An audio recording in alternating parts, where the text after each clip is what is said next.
Honorable distinguished guests, Vice President and Treasurer of the International Finance Corporation, distinguished ladies and gentlemen.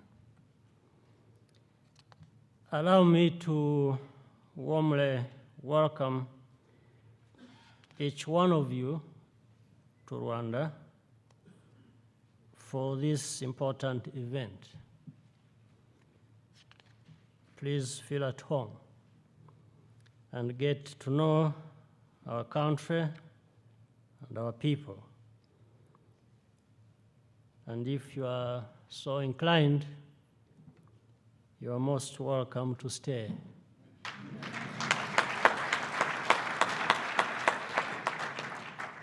Rwanda is pleased to co-host this conference together with the International Finance Corporation, a valued partner in our region and beyond. I thank the American Institute and different sponsors and supporters. Last year, the IFC became the first foreign entity to issue a local currency bond on the Rwandan Stock Exchange, demonstrating again that the best thought leaders, in many cases, are also action leaders. The business case for the development of capital markets is self-evident. They mobilize savings for productive investment, while the price discovery mechanism makes the economy more efficient, dynamic, and transparent. It is no accident that robust capital markets are a defining feature of every advanced economy. No one knows that better than those of you assembled here today. I would like, therefore, to focus my remarks on the wider context in which these efforts unfold. First, even though capital markets seem to be about money, ultimately they are about people. Commodities and futures markets stabilize the price of essential food products and even help prevent famine. Debt markets enable banks to expand access to small business loans and mortgage finance. Retail investment products like bonds and mutual funds allow families to diversify and protect their assets in order to plan for important life goals such as education and retirement.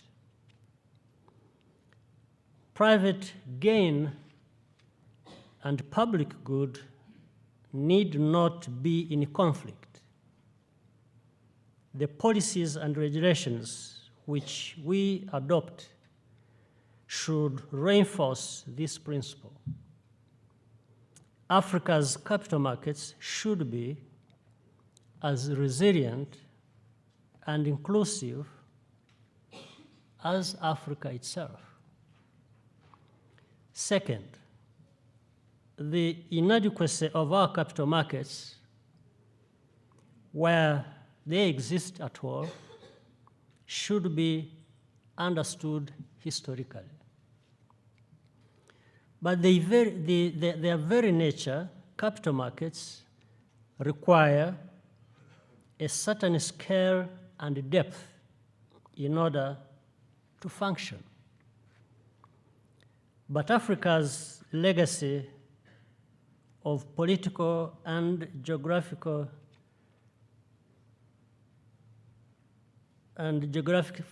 fragmentation prevented their formation. As a result, we are much poorer than we have any reason to be, because we have lacked the ability to accumulate our own wealth. No country on our continent on its own is big enough or rich enough to build and sustain the markets that Africa needs. Regional, continental, and even global integration is more essential than ever before. In working to prioritize capital market, bless you. In working to prioritize capital market development, we are opening a new chapter in our story of liberation by addressing the deeper structural deficiencies that have kept Africa at the margins of the world economy. Third, modern capital markets are not physical places. They are complex pieces of technology. The days of rushing around a trading pit, shouting orders to buy and sell, are long over. We see again that information and communication technology infrastructure and technology education are absolutely central to our future. New innovations make it possible to join our fractured markets together into a common pool of information and capital in ways that were unimaginable only a few years ago. Finally, however, no amount of technology can ever substitute for trust. Markets only work when participants believe they are fair and transparent. In this regard, the quality of corporate governance in our region must be raised so that East African companies are able to grow into corporations with continental and global reach. Capital markets depend on integration, technology, and trust. Therefore, they are part of the infrastructure of optimism upon which Africa's prosperity rests. Your work in maintaining focus on the course ahead is of great importance. And on this note, I wish to express